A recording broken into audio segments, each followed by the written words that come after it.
नमस्कार, मैं जर्नलिस्ट रोहित शर्मा। आप मेरे साथ में हैं दिल से रोहित चैनल में। दोस्तों, आज की ये खास पेशकश आपके लिए कुछ विशेष खास साबित होने जा रही है।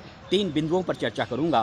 पहला बिंदु तो ये कि राजस्थान विधानसभा उपचुनाव जो 7 सीटों पर हो रहे हैं, उनमें कांग्रेस पार्टी ने जो स्टार प्रचारक घोषित किए, उसमें ऐसी कौन सी वजह थी जिसकी वजह से प्रहलाद गुंजल का नाम स्टार प्रचारक की सूची में शामिल नहीं किया गया।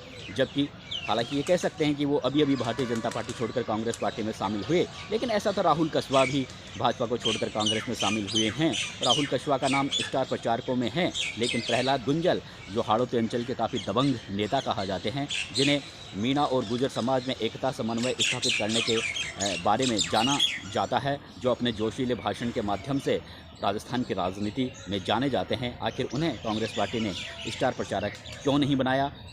आखिर ऐसे कौन से नेता हैं कांग्रेस पार्टी में जो उनकी टांग खिंचाई करने में अभी भी लगे हुए हैं?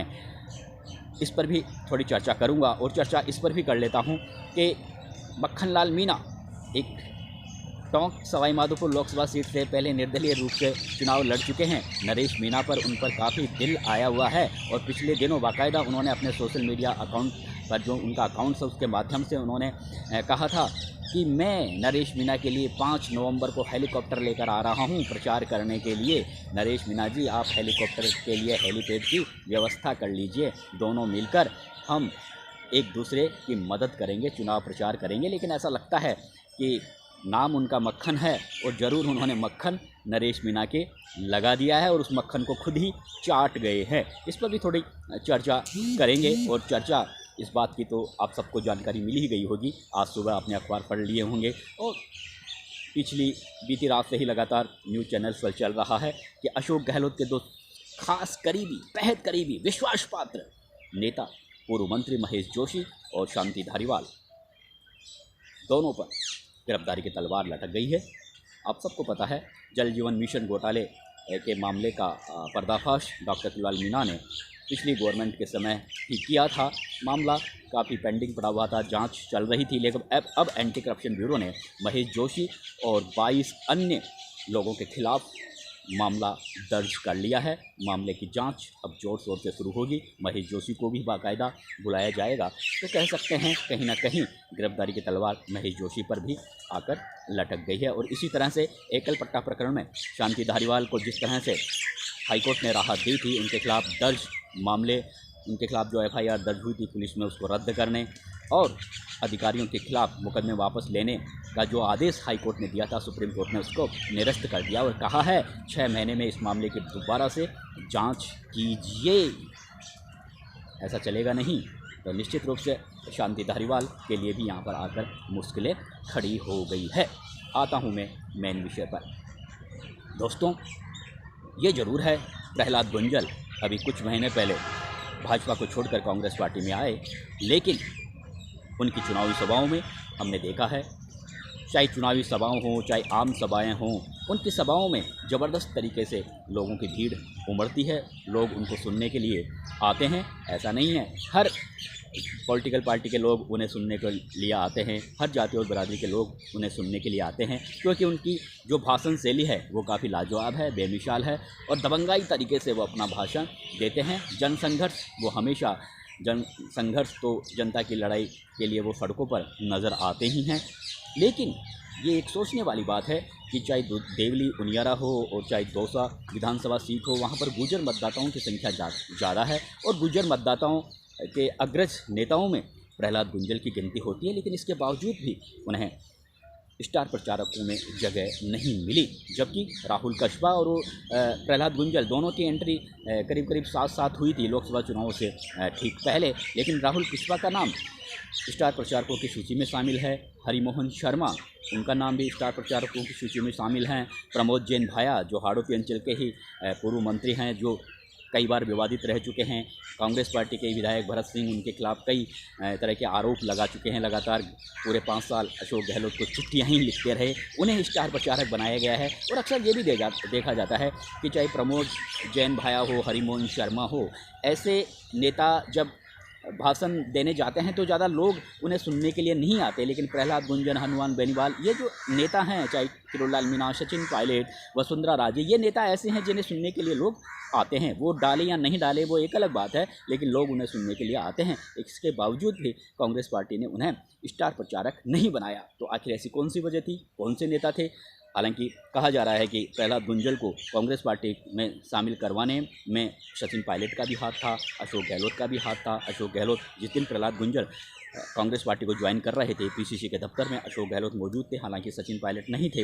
हालांकि उस समय शांति धारीवाल काफ़ी ऐतराज़ कर रहे थे, लेकिन शांति धारीवाल की ऐसी चली नहीं थी, क्योंकि कांग्रेस पार्टी को कोटा में एक दमदार उम्मीदवार की ज़रूरत थी, वो ओम बिरला जैसे शख्सियत को हरा सके। तो ऐसा लग रहा था कि प्रहलाद गुंजल अगर कांग्रेस पार्टी में आ जाएंगे तो निश्चित रूप से ओम बिरला को टक्कर देंगे, और टक्कर दी भी। हालांकि करीबन 50-55 हज़ार के वोटों से वो हारे, लेकिन अब से पहले जो 2 चुनाव ओम बिरला ने लड़े थे वो उनमें हार जीत का अंतर लाखों वोटों का हुआ करता था। तो राजनीतिक हलकों में चर्चा है कि प्रहलाद गुंजल ने चुनाव भले ही हार लिया हो, लेकिन उसकी हार में भी जीत छिपी हुई है। हार भी एक तरह से जीत के समान है, लेकिन इसके बावजूद भी उन्हें स्टार प्रचारक नहीं बनाया गया। तो कहीं ना कहीं आखिर ऐसी कौन सी वजह थी?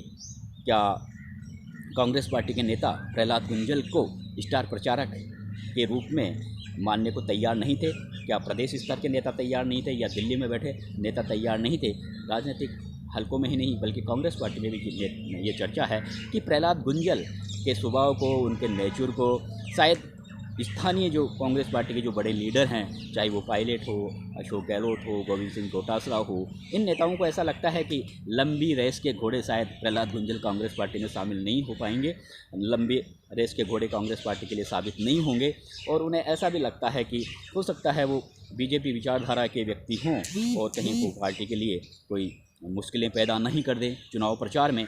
इस तरह की उनकी अपनी कोई सोच रही होगी, या फिर ऐसा भी हो सकता है कि जिस तरह से धीरज गुजर का नाम स्टार प्रचारकों में है और सचिन पायलट का नाम 5वें नंबर पर स्टार प्रचारकों की सूची में है, गुजर समाज के ये दोनों नेता हैं, तो फिर तीसरे नेता का क्या काम, ये दोनों नेता संभाल लेंगे। लेकिन देखने वाली बात यह है कि प्रहलाद गुंजल एक ऐसे नेता हैं जो विपक्षी दलों पर हमला बोलने में, तीखे प्रहार करने में और बाकायदा तथ्यात्मक तरीक़ों से वो हमला बोलते हैं। तो कहीं ना कहीं अगर उन्हें ये यहाँ पर जगह मिलती तो निश्चित रूप से कांग्रेस पार्टी के लिए काफ़ी फ़ायदेमंद साबित होते, लेकिन ऐसा नहीं हुआ। अब कुछ लोग ऐसे भी कह रहे हैं कि हो सकता है सचिन पायलट उन्हें अपनी खुद की राजनीतिक वर्चस्व के लिए प्रहलाद गुंजल को एक चुनौती के रूप में देख रहे हों, और ऐसा ही कुछ डोटासरा सोच रहे हैं कि प्रहलाद गुंजल को अगर ज़्यादा भाव देंगे तो उनकी राजनीति भी काफ़ी तेज़ी से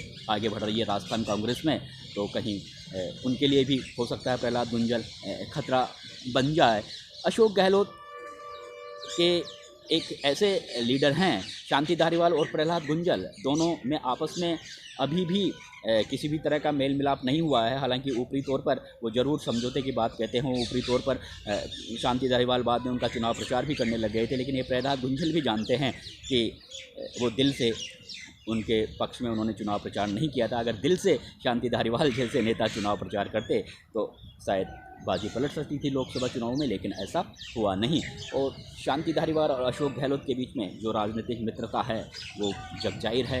तो कहीं ना कहीं ऐसा लगता था कि कांग्रेस पार्टी के जो बड़े लीडर हैं, वो तमाम बड़े लीडर प्रहलाद गुंजल को लेकर ज़्यादा तैयार नहीं थे स्टार प्रचारकों के लिए, और शायद इसी तरह का मैसेज दिल्ली दिया गया। हालांकि सूची दिल्ली से जारी होती है, लेकिन राय तो यहाँ के नेताओं की ली जाती है, और यहाँ के कैंडिडेटों, जो कांग्रेस पार्टी के जो उम्मीदवार होते हैं, उनकी भी थोड़ी बहुत राय ज़रूर ली जाती है। तो ज़्यादातर जो कैंडिडेट थे, चाहे वो मुरारीलाल मीणा भी यहाँ के मुरारीलाल मीणा की अनुशंसा पे ही ऋषि बैरवा को कैंडिडेट बनाया गया, देवली उनियारा में कस्तूरचंद मीणा, हरीश मीणा की अनुशंसा पर उम्मीदवार बनाए गए। ये तमाम जो नेता थे ये सब सचिन पायलट के करीबी थे, बजेंद्र ओला सचिन पायलट के करीबी थे। तो शायद इन कैंडिडेटों की भी ऐसी कोई राय नहीं होगी कि प्रहलाद गुंजल उनके यहाँ चुनाव प्रचार करने आए। तो शायद यही वजह है कि अब प्रहलाद गुंजल का कांग्रेस पार्टी से भी कहीं ना कहीं वो खुद को अपसेट कांग्रेस पार्टी में महसूस कर रहे हैं। और पिछले दिनों जिस तरह से टिकट बंटवारे से पहले जिस तरह से नरेश मीणा की वो मीटिंग में गए और उन्होंने जिस तरह का भाषण दिया,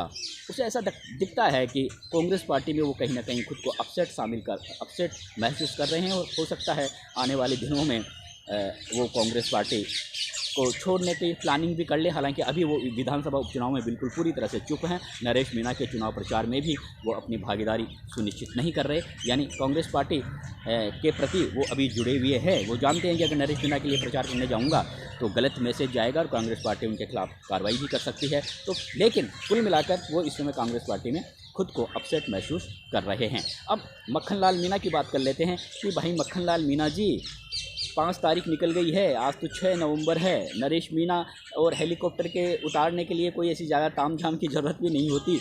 आपने आखिर जल्दीबाजी में जोश में आपने नरेश मीणा के जोश तो भर दिया, लेकिन उस जोश को आपने ठंडा कर दिया।